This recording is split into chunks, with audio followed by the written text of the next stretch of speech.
CETसाठी अत्यंत महत्त्वाची प्रश्न सिरीज आपण घेत आहोत. तर यामध्ये पहा, पहिला प्रश्न, बसमध्ये संजयला मळमळते या वाक्यातील प्रयोग ओळखा. तर प्रयोग ओळखायचा आहे. या ठिकाणी पहा, कर्ता व कर्मला विभक्ती प्रत्यय लागलेले आहेत, त्यामुळे हा आहे भावे प्रयोग. आता प्रयोग ओळखायचे कसे ते थोडक्यात ट्रिकने पाहूयात. तर उदाहरण पहा, राम आंबा खातो, तो बैल बांधतो. तर या ठिकाणी कर्ता किंवा कर्माला कोणताही विभक्ती प्रत्यय लागलेला नाही, तेव्हा बनतो कर्तरी प्रयोग. नंतर पहा, रामने आंबा खाल्ला, त्याने बैल बांधला. या ठिकाणी कर्त्याला काय झाल्या विभक्ती प्रत्यय लागलेला आहे. रामाने, त्याने, तेव्हा होतो कर्मणी प्रयोग. आणि रामाने आंब्यास खाल्ले किंवा रामाने रावणास मारले, त्याने बैलाला बांधले. या ठिकाणी पहा, कर्ता व कर्म दोन्ही ठिकाणी विभक्ती प्रत्यय लागलेले आहेत, तेव्हा होतो भावे प्रयोग. नेक्स्ट क्वेश्चन पहा, खालीलपैकी कोणत्या विभक्तीचे प्रत्यय सारखेच आहेत? तर पर्याय क्रमांक 4, द्वितीय व चतुर्थी विभक्तीचे काय आहेत प्रत्यय सारखे आहेत. सला ते, सला नाते. तर द्वितीय विभक्ती किंवा होते व चतुर्थी विभक्ती किंवा होते हे आपण थोडक्यात पाहूयात. थोडक्यात विभक्ती व त्यांचे कारकार्थ बघून घ्या. आता आपण पाहणार आहोत की द्वितीय विभक्ती कधी असते. तर कर्माला काय झालेलं असते, कर्माला द्वितीय विभक्तीतील प्रत्यय लागलेले असतात. उदाहरणार्थ, अशोक पक्षाला पकडतो. तर ह्या ठिकाणी अशोक हा कर्ता आणि पक्षी हा काय आहे कर्म. तर ह्या कर्माला काय लागलेला आहे प्रत्यय लागलेला आहे, तो द्वितीय विभक्तीतील मानायचा. आणि हे द्वितीय विभक्तीचं काय आहे उदाहरण. नेक्स्ट पहा, अशोक पक्षी पकडतो, म्हणजे अशोक पक्षाला पकडतो. हे दोन्हीचं काय होतं, इथं पक्षी दिलेलं आहे, पक्षी म्हणजेच पक्षाला पकडतो, त्यामुळे ते द्वितीय विभक्ती होते. तर चतुर्थी विभक्ती किंवा होते, तर ह्यामध्ये 2 कर्म असतात. यामध्ये किती कर्म असतात? 2 कर्म असतात. उदाहरणार्थ इथं पहा, आजी मला रोज एक गोष्ट सांगते किंवा संस्थेने वक्त्यांना प्रवास खर्च दिला किंवा आजीने नातवाला गोष्ट सांगितली. तेव्हा काय, ज्या ठिकाणी देणे, सांगणे अशी द्विकर्म असतात, अशा वेळी काय होतो, काय होते, चतुर्थी विभक्ती होते. नेक्स्ट उदाहरण पहा, सरकार कलावंतांना पुरस्कार देतो. या ठिकाणी पुरस्कार हे प्रमुख कर्म, कलावंतांना गौण कर्म, अशी दोन कर्म त्या वाक्यामध्ये आलेली असतात, तेव्हा चतुर्थी विभक्ती होते. खाली दिलेल्या 4 शब्दापैकी अकारांत शब्द कोणता? तर या ठिकाणी पहा, अकारांत म्हणजे शेवटी, अंत म्हणजे शेवटी, तर शेवटी अ असा उच्चार होणारा शब्द कोणता? तर या ठिकाणी पाऊस हा काय आहे अकारांत आहे. आता अग्नी काय होईल? तर अग्नी काय आहे दीर्घ इकारांत. ओढा अकारांत. दंश तिथं अनुस्वार आलेला आहे पहा. वरील प्रश्न पहा, घ हा वर्ण टिमटिम आहे किंवा ए हा टिमटिम स्वर आहे. तर याचे उत्तर आहे पहा, हा कंठवर्ण आहे. तर तुम्ही इतरही वर्ण वाचून घ्या. कंठवर्ण अ आ क ख ग घ य ह. तालव्य वर्ण इ ई स छ ज झ य श य श. तर हे सर्व तुम्ही अक्षरे इथं वाचून घ्या. तसेच नेक्स्ट प्रश्न होता की ए हा काय आहे? तर हा संयुक्त स्वर आहे. या ठिकाणी पहा, ए ऐ ओ औ हे संयुक्त स्वर आहेत. तसेच आ ई उ हे सर्व काय आहेत लांबट उच्चार होतो, हे दीर्घ स्वर आहेत. अ ई उ रू रू हे ह्रस्व स्वर आहेत. तर या ठिकाणी तुम्ही मृदू वर्ण आणि कठोर वर्ण सुद्धा पाहू शकता. तर या ठिकाणी पहिली 2 जी वर्ण असतात ते काय असतात कठोर वर्ण, दुसरे 2 असतात ते मृदू वर्ण आणि शेवटच्या 5व्या नंबरला येतात ती अनुनासिके. नेक्स्ट पहा, बाजूच्या आकृतीत म्हण दडली आहे ती जुळवा व त्या म्हणीचे 3रे व 7वे अक्षर क्रमाने घेतल्यास कोणता शब्द तयार होईल ते सांगा म्हटले. तर या ठिकाणी पहा, म्हण होते एका हाताने टाळी वाजत नाही. एका हाताने टाळी वाजत नाही. आणि या ठिकाणी 3रे व 7वे अक्षर घेऊन शब्द बनतो हळी. पर्याय क्रमांक 4.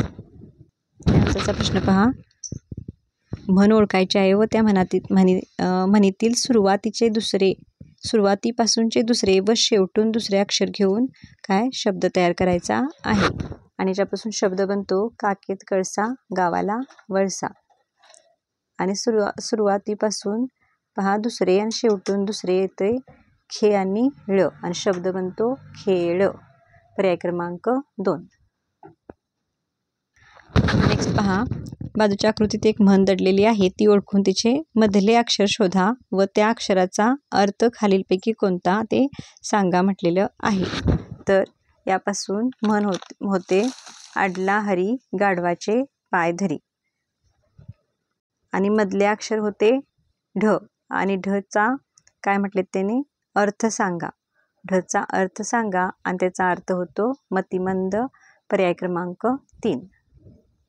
नेक्स्ट पहा, बाजूच्या आकृतीत एक म्हण दडली आहे, तर ती म्हण शोधायची आहे. आणि चांगला अर्थ कोणकोणते अक्षर घेतल्यानंतर होतो त्याचे पर्यायचं दिलेले आहे, त्यापैकी आपल्याला निवडायचं आहे. आणि म्हण होते पहा, भटाला दिली ओसरी आणि भट हातपाय पसरी. तर या ठिकाणी पर्याय क्रमांक 2 9 व 3. 9 व 3ला होतो भला. भला म्हणजे काय चांगला. 9 अक्षर येतं भ आणि तिसरे अक्षर ते ला, त्यामुळे काय होतं की भला असा शब्द तिथं तयार होतो आणि त्याचा समानार्थी शब्द काय चांगला असा होतो. त्यामुळे पर्याय क्रमांक 2 हे आपले योग्य उत्तर आहे. बघा या ठिकाणी एकदम सोपी म्हण पडलेली आहे, आधी पोठोबा मग विठोबा. आणि यामध्ये शोधायचे होते 2 वेळा येणारे अक्षर आणि ते बा. काय ते बा, कारण आधी पोटोबा बा आणि मग विठोबा, यामध्ये 2 वेळा काय आलं बघा बा आलेलं आहे. नेक्स्ट पहा, उत्कृष्ट खेळाडू देशाला भूषण ठरतो. तर ह्या ठिकाणी अधोरेखित शब्दाची आपल्याला जात ओळखायची आहे. आणि खेळाडू काय आहे सामान्य नाम आहे. नेक्स्ट पहा, या वयात तुला असे बोलणे शोभत नाही. तर बोल, हस, कर हे सगळे काय आहेत धातू आहेत. त्या धातूला असे प्रत्यय लागून आज जेव्हा शब्द बनतो तेव्हा ते काय असते धातू साधित नाम असते. त्यामुळे पर्याय क्रमांक 3 ह्याचे योग्य उत्तर आहे. त्यानंतर पहा, मुख्यमंत्री स्वतः जातीने या समारंभाला हजर राहतील. इथं स्वतःचं काय आपल्याला जात ओळखायची आहे. आणि हे आहे पहा आत्मवाचक सर्वनाम. खूप वेळा सर्वनामावरती काय आलेले आहेत, या प्रकारावरती प्रश्न आलेले आहेत. तर तुम्ही थोडक्यात पहा. मुख्य सर्वनामे आहेत ह्या ठिकाणी 1 2 3 4 5 6 7 8 9. मी, तू, तो, ती, हा, ही, जो, कोण, काय, ही 9 काय आहेत मुख्य सर्वनामे आहेत. त्यानंतर पहा प्रकार, पुरुषवाचक सर्वनाम, दर्शक सर्वनाम, संबंधी सर्वनाम, प्रश्नार्थक सर्वनाम, सामान्य अथवा अनिश्चित सर्वनाम,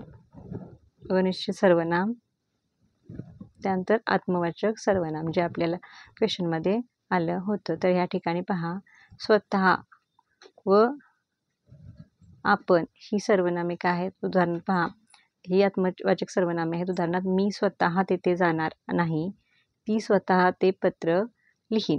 तर आपल्याला त्या प्रश्नामध्ये इथं आत्मवाचक सर्वनाम विचारलेले होते. तर इतरही तुम्ही या ठिकाणी प्रकार पाहून घ्या. एकूण 6 प्रकार आहेत. सोबतच तुम्ही भाववाचक नामे पहा, प्रत्यय कोणते लागून भाववाचक नाम बनते. त्याचबरोबर या ठिकाणी नामाचे प्रकार, विशेष नाम, भाववाचक नाम किंवा धर्मवाचक नाम म्हणतात त्याला. पहा सामान्य नाम, विशेष नाम आणि भाववाचक नाम किंवा धर्मवाचक नाम. नेक्स्ट पहा, चिमणी घरटे बांधत होती या वाक्यातील काळ ओळखा. तर या ठिकाणी काय हा अपूर्ण भूतकाळ आहे. पर्याय क्रमांक 1. महत्त्वाचा प्रकार बघा, खालीलपैकी प्रयोजक क्रियापद असलेले वाक्य कोणते. आई मुलाला चालवते, छोट्या दिनूला 1 मैल चालवते, आजारानंतर आता मला चालवते, ताईला आता सायकल चालवते. क्रियापदाचे एकूण 5 प्रकार आहेत पहा. ते कोणते. सकर्मक क्रियापद, अकर्मक क्रियापद, त्यानंतर संयुक्त क्रियापद आणि प्रयोजक क्रियापद आणि शक्य क्रियापद.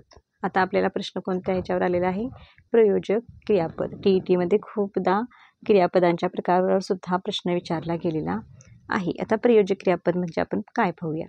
जेव्हा कुणीतरी एखादी क्रिया दुसऱ्याकडून करवतो तेव्हा ती क्रिया दर्शवणारे क्रियापद हे प्रयोजक क्रियापद असते. हरी बालकाला हसवितो, मधु मुलाला रडवतो. तर या ठिकाणी हसवतो, रडवतो ही काय आहेत? प्रयोजक क्रियापदे आहेत. त्यानंतर शक्य क्रियापदे पहा. दुखऱ्या पायाने त्याला आता चालवते. म्हणजे काय होतं? क्रिया शक्य झाली त्यांच्याकडनं. जेव्हा एखाद्या क्रियापदावरून शक्यता अथवा सामर्थ्य याचा बोध होतो तेव्हा त्या क्रियापदाला शक्य क्रियापद म्हणतात. उदाहरणार्थ, मला ही टेकडी चढविते, हे शक्य क्रियापद. त्यानंतर आपण पाहूया संयुक्त क्रियापद. संयुक्त क्रियापद म्हणजे काय? तर आपण मैदानात खेळू, इथं अर्थ पूर्ण होत नाही, पण पहा, आपण मैदानात किंवा मीना मैदानात खेळू लागली, तर हे दोन्ही मिळून काय होतं? संयुक्त क्रियापद बनतं. आता आकर्मक क्रियापद म्हणजे आपण काय पाहूया.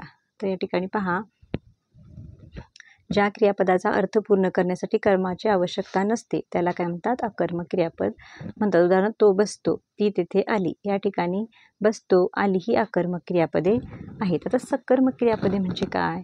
तर अर्थ पूर्ण होण्यासाठी काय करावं लागते? कर्माची गरज लागते. उदाहरणार्थ, त्याने तुला पाहिले. उदाहरणार्थ, त्याने तुला पाहिले किंवा तो पत्र लिहितो. या ठिकाणी लिहितो, पाहिले ही काय आहेत?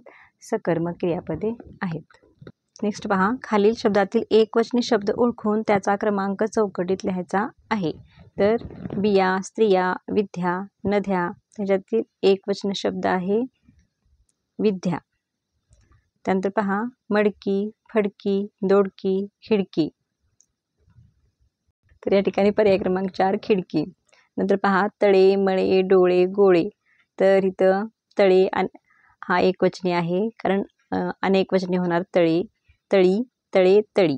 आणि इथं हा अनेकवचनी आहे, कारण मळा, मळे, डोळा, डोळे, गोळा, गोळे. त्यामुळे हे तिन्ही आहेत अनेकवचनी आणि तळे आहे एकवचनी. नंतर पहा, यत्न, रत्न, यज्ञ, सुज्ञ पैकी रत्न हा एकवचनी शब्द आहे. त्यानंतर पहा, घोडे, खेडे, वाडे, खाडे. तर या ठिकाणी खेडे हा एकवचनी आहे, कारण ह्याचा अनेकवचन होतोय खेडी.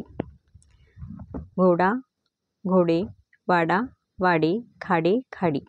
त्यामुळे काय पहा, या ठिकाणी वाडे, वाडा, घोडा, घोडे, खेडे, खेडी. त्यामुळे इथं खेडे हा एकवचनी आहे आणि खेडी त्याचा अनेकवचनी आहे. ह्या ठिकाणी वाडे आणि घोडे आणि खाडे हे काय आहेत? अनेकवचनी शब्द आलेले आहेत. पर्याय क्रमांक 3 हे योग्य उत्तर आहे. नेक्स्ट पहा, निश्चितपणे एकवचनी शब्द कोणता? वाघ, सिंह, चित्ता, हत्ती. तर या ठिकाणी वाघ, सिंह, हत्ती हे काय होतात? एकवचन व अनेकवचनमध्ये सेमच राहतात. आणि चित्ता चित्ते होतं, त्यामुळे चित्ता हा निश्चितपणे एकवचनी शब्द आहे. पर्याय क्रमांक 3. नेक्स्ट आहे, निश्चितपणे अनेकवचनी शब्दाचा क्रमांक लिहा. शाळा, मळा, कळा, गोळा. ह्याच्यातील अनेकवचनी शब्द आहे कळा, कारण ह्याचा एकवचनी होणार आहे कळ. शाळा हा एकवचन व अनेकवचन सेमच राहणार आहे. मळा, मळे होते, गोळा, गोळे होते. निश्चितपणे एकवचनी शब्द कोणता? शाळा, घंटा, तंटा, माता. पर्याय क्रमांक 3 तंटा. खालीलपैकी एकवचनी नाम कोणते? दिशा, आज्ञा, सभा, जाऊ.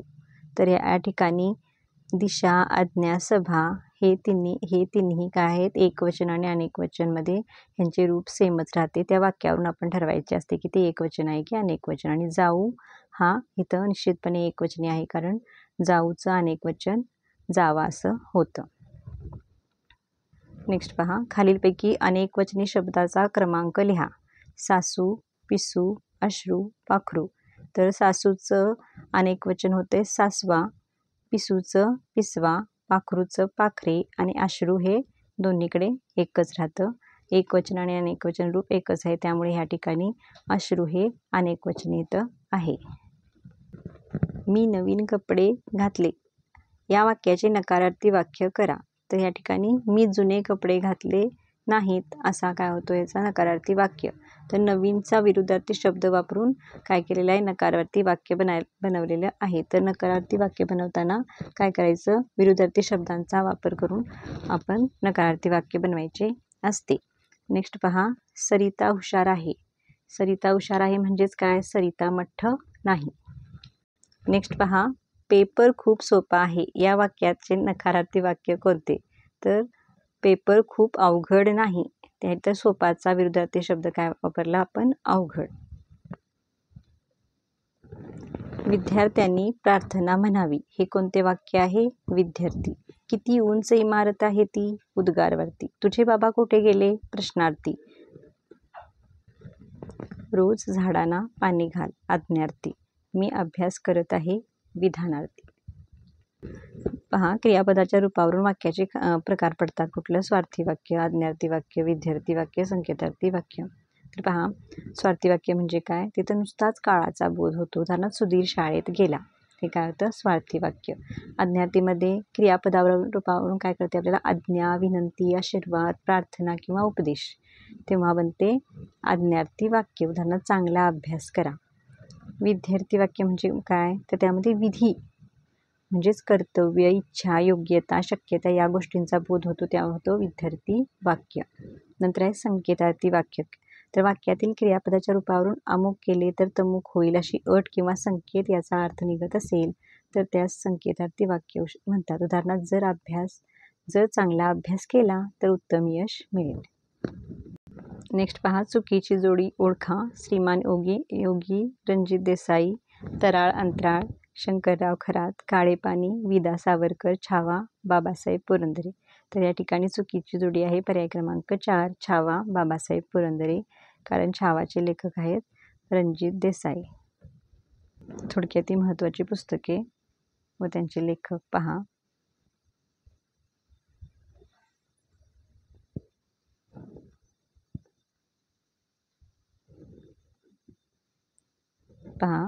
मृत्युंजय व छावा शिवाजी सावंत आहे. सॉरी, मी मगाशी काय म्हणाले? रणजित देसाई. तर रणजित देसाईने काय काय लिहिले? स्वामी आणि श्रीमान योगी. नेक्स्ट पहा, चुकीची जोडी कोणती? त्याचा क्रमांक लिहा. योगो जोशी वहिनीच्या बांगड्या, विनोबा भावे गीता रहस्य, शंकरराव खरात तराळ अंतराळ, ची.वी. जोशी एरंडाचे गुळाळ. तर विनोबा भावे गीताई पाहिजे, त्यामुळे पर्याय क्रमांक 2 चे योग्य उत्तर आहे. नेक्स्ट क्वेश्चन पहा, बालकवी हे खालीलपैकी कोणाचे टोपण नाव? त्र्यंबक बापूजी ठोंबरे, विष्णू वामन शिरवाडकर, कुसुमाग्रज, आरती प्रभू, चिंतामणी त्र्यंबक खानोलकर, श्री दिवाकर. कोणत्या साहित्य प्रकारचे प्रसिद्ध आहेत? नाट्यछटा, पर्याय क्रमांक 3. त्यानंतर करेचे पाणी हे आत्मचरित्र कोणाचे? प्र. के. अत्रे. नेक्स्ट पहा, पुढीलपैकी अशुद्ध शब्द ओळखा. जीवनसत्व, मनचक्षु, विस्कळीत, रुक्मिणी. तर या ठिकाणी विस्कळीत हा शब्द काय आहे? अशुद्ध आहे. व्हिडिओ आवडला तर लाईक, शेअर आणि सबस्क्राईब करा. All the best for your exam. Thank you.